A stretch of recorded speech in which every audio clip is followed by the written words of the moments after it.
Hai, apa kabar? Nama saya Nico Omerion Khere, VP Research and Analysis di PT Valbury Asia Futures. Hari ini saya ingin menyampaikan tips and tricks dalam trading di pasar emas. Karena begitu banyak orang menanyakan bagaimana menghasilkan uang di pasar emas, saya memutuskan untuk membuat video yang singkat saja dengan tips dan triks bagaimana bisa masuk dan keluar secara menguntungkan di pasar emas. Nah, kalau kita melihat trading sendiri itu, mungkin Anda tahu atau tidak, tetapi ada dua cara yang bisa dilakukan sebagai trading. Nah, yang pertama itu ada discretionary trading yang dilakukan sama 85% dari semua trader di seluruh dunia, dan ada juga system trading yang dilakukan oleh sekitar 15% dari semua trader di dunia. Nah, sebelum saya melanjutkan, coba menjawab pertanyaan saya gitu. Sistem yang mana kira-kira yang paling bagus? Apalagi itu discretionary trading atau system trading? Nah, mungkin sebelumnya saya perlu menjawab dulu. Apa itu discretionary trading? Karena Anda pasti tanya-tanya. Nah, discretionary trading itu trading dengan melibatkan perasaan. Nah, mungkin Anda sudah pada saat ini trading, dan Anda mungkin juga trading dengan melibatkan perasaan. Mungkin Anda pernah dengar orang mengatakan, wah, feeling so strong. Ya, pada awalnya dia mengatakan, wah, saya yakin harga emas pasti akan naik. Tapi ternyata, oops, feeling so wrong. Ternyata salah dia, karena harganya turun. Jadi, kalau kita melibatkan perasaan itu akan sering salah. Jadi, bukan pemandu wisata yang bagus itu istilahnya gitu, perasaannya. Dan trader seperti ini sering akan menyanyikan lagunya Toni Braxton. Mungkin Anda tahu atau tidak, tapi lagunya sangat menyedihkan sebetulnya adalah Killing Me Softly, di mana equity kita atau modal kita akan turun secara pelan-pelan tetapi pasti. Nah, sebaliknya, kalau misalnya kita membicarakan sistem trading, itu trading dengan menggunakan suatu sistem atau metode. Ya, dan ini jauh lebih bagus. Lagunya pun yang dinyanyikan oleh trader ini adalah lagunya 007 alias James Bond, yaitu Tomorrow Never Dies. Jadi Anda equity-nya atau modalnya akan naik terus ya, karena Anda memang sudah sistematis. Ada metodologi dalam trading Anda yang jauh lebih bagus. Nah, apa implikasi dari dua macam trading ini adalah bahwa uang itu akan mengalir secara terus-menerus tanpa hentinya dari discretionary trader ke system trader. Oleh karena itu juga ini disebutnya the stupid money, ya, dan ini adalah the smart money atau uang yang pintar yang selalu menghasilkan banyak sekali uangnya. So again, sistem atau metode diperlukan untuk trading. Nah, sistem yang paling bagus adalah sistem yang menggunakan analisa teknikal, dan itu mudah sekali untuk dipelajari. Nah, kalau misalnya Anda melakukan discretionary trading atau dengan kata lain Anda melibatkan perasaan-perasaan seperti apa yang dilibatkan adalah seperti ini, yaitu ada 3, itu universal dimanapun orangnya pasti punya perasaan seperti fear, greed, dan juga hope. Ya, ketakutan, keserakahan atau kerakusan, dan juga harapan. Nah, orang yang nyangkut itu masuk semuanya di sini ya, karena mereka selalu mengharap bahwa posisi mereka akan balik ya, karena mereka punya posisi yang salah yang berlawanan dengan pasar. Mereka selalu harap, wah, mudah-mudahan pasar akan balik dan kembali menguntungkannya untuk saya gitu. Dan hati-hati, jika Anda melibatkan perasaan, Anda akan mengalami pada akhirnya sebuah bencana mental, bukan bencana alam, tapi bencana mental. Dan di sini ada 4 stadium, stadium 1, 2, 3, dan 4. Dan kalau stadium 4 itu masuk RSJ, saya suka bercanda gitu, alias rumah sakit jiwa. Jadi hati-hati sekali ya, kalau bisa jangan pernah melibatkan perasaan Anda dalam berinvestasi. Memang mudah untuk dibicarakan, lebih sulit untuk dilakukannya. Oleh karena itu nanti pada akhirnya saya akan membuka suatu tips untuk Anda supaya Anda bisa menghindari perasaan dalam trading. Nah, lalu kalau Anda melibatkan perasaan juga, banyak sekali godaan.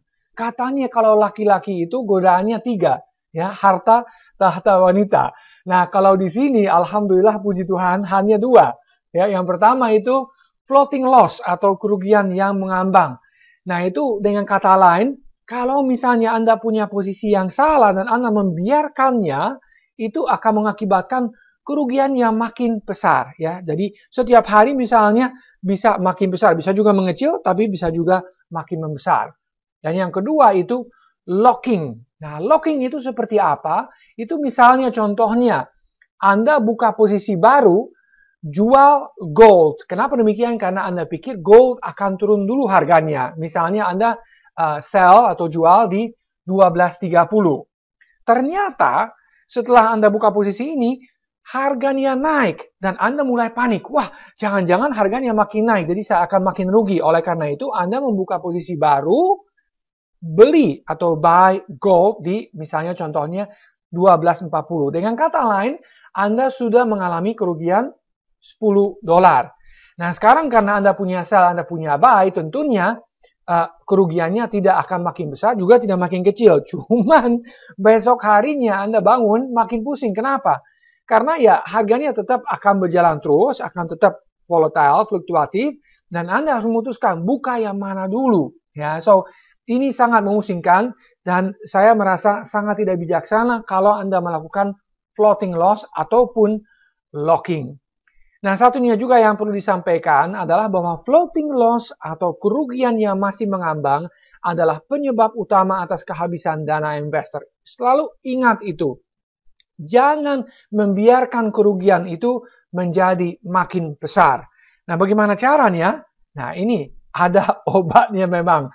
Ya, nama obat satu-satunya lawan kedua godaan yang saya sebut tadi adalah stop loss. Nah, kalau Anda ingin mengibaratkan ini stop loss seperti apa? Nah, ini ibaratnya kalau misalnya Anda ikut acara Fear Factor dan Quizmaster mengatakan tantangan berikutnya adalah Anda harus naik pesawat Fokker, ya, yang kecil yang pakai baling-baling itu, bayangkan saja, dan Anda nanti 1.000 kaki di atas daratnya harus melompat.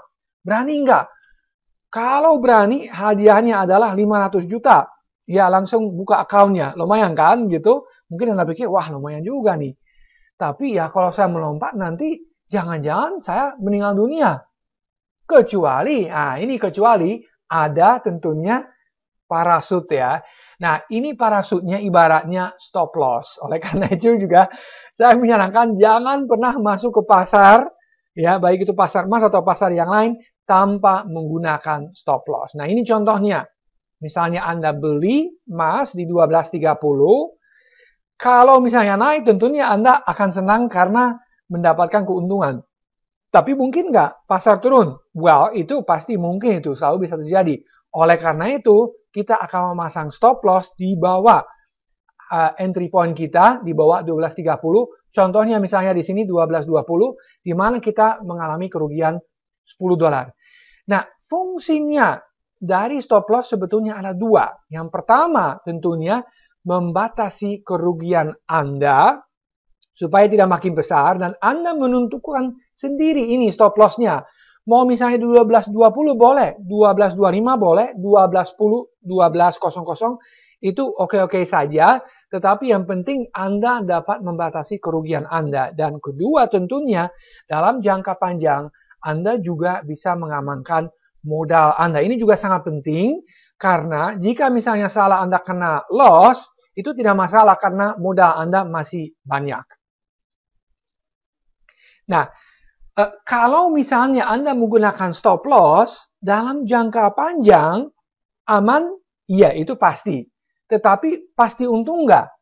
Nah, ini belum tentu akan untung. Oleh karena itu, Anda itu harus menggabungkan penempatan stop loss dengan risk to reward ratio. Nah, ini saya sering sebutnya rasio ajaib. Kenapa demikiannya? Karena jika Anda menggunakan rasio ini, Anda harusnya mendapatkan keuntungan dalam jangka panjangnya. Nah, ini juga saya mau sampaikan, minimumnya rasio ini harusnya 1:2. Ya, nah kenapa demikian? Karena setelah saya baca sekian banyak buku mengenai top trader bahkan di United States itu dari 10 kali transaksi, mereka 6 kali dan 4 kali Nah, coba Anda tebak itu, apakah 6 kali untung atau 6 kali rugi? Ternyata mereka itu 6 kali rugi dan hanya 4 kali untung. Nah, Anda pasti bingung sekarang, mana mungkin? Bahkan seorang broker pun ketika saya kasih pelatihan ini di Surabaya, dia mengatakan tidak mungkin. Pak Niko katanya, karena saya aja, ini broker di Surabaya, ruginya 2 kali dan untung 8 kali. Ya. Nah, tetapi saya bilang sama dia, apakah Anda untung nggak jangka panjangnya? Karena saya sudah tahu, orang seperti ini sering mengalami penyakit, saya sebutnya, penyakit takut untung besar. Yang penting untung. Jadi dia menguntungkan, dia mementingkan yang penting untung, bukan rugi. Berapanya itu nggak penting. Oleh karena itu, dia sering kali keluar dengan keuntungan yang kecil. Memang untung, tapi kecil. Ya, katakanlah misalnya 8 kali $10, itu $80. Tetapi ketika rugi, dia itu ragu. Ya, jangan-jangan cuman dikit aja turun, nanti juga naik lagi misalnya kalau punya posisi buy. Ya, dan itu berlangsung terus sampai misalnya kerugiannya udah mencapai $50, ya, baru dia memutuskan untuk misalnya cut loss. Oleh karena itu 2 kali $50 itu tentunya $100 kerugiannya. Akhirnya dia menderita kerugian sebesar $20 ya. Nah, lebih lanjut kita melihat risk itu tentunya risiko, dan risikonya apa? Risikonya pasti bahwa Anda bisa menderita kerugian. Tapi tadi kita sudah sampaikan, kerugian dapat dibatasi dengan stop loss. Ya. Nah, sebaliknya rewardnya tentunya itu untung. Nah, sekarang kalau Anda masih bingung, kira-kira saya harus menempatkan stop loss-nya di berapa? Nah, pertama Anda harus memutuskan saya ingin untung berapa dari setiap transaksi.